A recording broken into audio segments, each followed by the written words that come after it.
My name is Gretchen and I love baking sourdough and I love helping you make it easy, simple, and fun. Today we're going to be going over a few techniques that's going to help you develop your dough and give it the strength that it needs. Each technique has a specific role in creating the perfect loaf and I'm going to explain why I love using all of them. Okay, so we're going to start from the beginning. So this is the very beginning of my bread making process. I have added the leaven and the water and the flour. I let it sit and then I added the salt, and now here we are. So we're trying to build the strength of the dough, and this is when I like to incorporate the slap and fold technique, which is where you slap the dough on the counter and you fold it over, and you slap it and you fold over, and this is going to help develop the strength of the dough. Here we go. As you see, we're at a shaggy mess. The dough hasn't really developed, it hasn't formed, it's sticking to everything. So I like to pick up my dough, slap it on the counter, and you fold it over. Slap it, fold it over. And you just continue this process until your dough, you'll start to notice that it's going to start to tighten up. And that's what we're looking for. We're looking for a little bit tighter of a mess. And then I just kind of like to swirl it into a little tight ball. It still looks shaggy and not pretty. And we're gonna put it back in our bowl. We're gonna let it sit for a while, and then we'll go on to the next technique, which is going to be a stretch and fold. So now we're going to be doing the stretch and fold, and the stretch and fold is a technique that's going to gradually build the strength of the dough by pulling the dough up and folding it over itself. So let's do it. Okay, so here's my dough, and now I'm going to take my hands and I'm going to kind of cup the underneath like this, and then I'm going to pull it up and I'm going to kind of give it a jiggle, and I'm gonna fold it. And you're gonna visualize it like it's four corners. And we're just gonna keep doing this, pushing, pulling. And you wanna keep doing this until your dough starts to form a nice little ball. So this is helping build the structure of the dough by improving the crumb structure.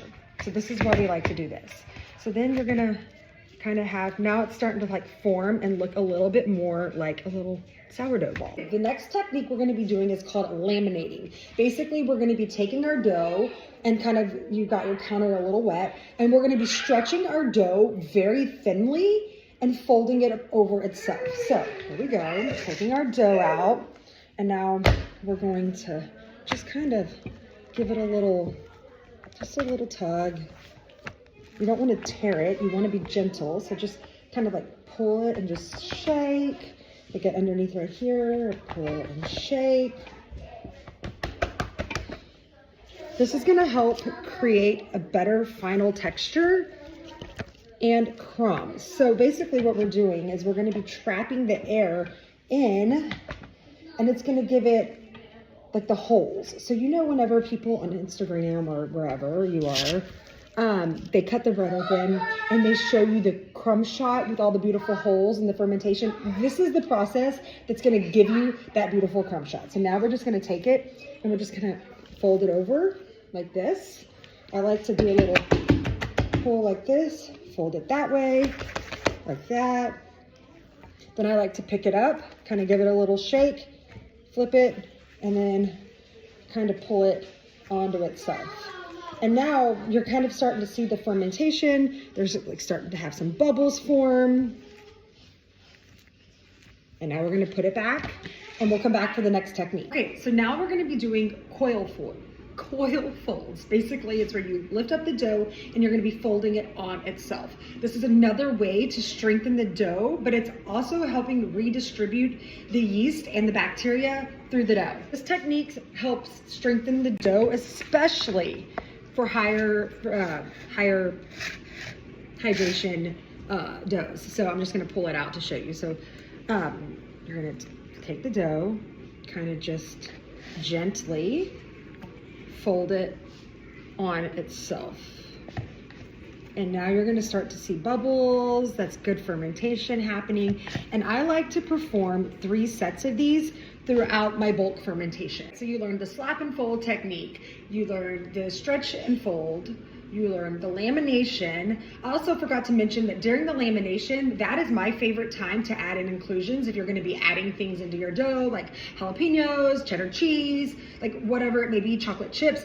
When it's all spread out like that, that is when I like to put the inclusions in because it distributes your inclusions, you know, a little bit more evenly. Do you have to do all these techniques? Absolutely not, probably. But I have found that doing all of these makes my dough fluffy and so delicious.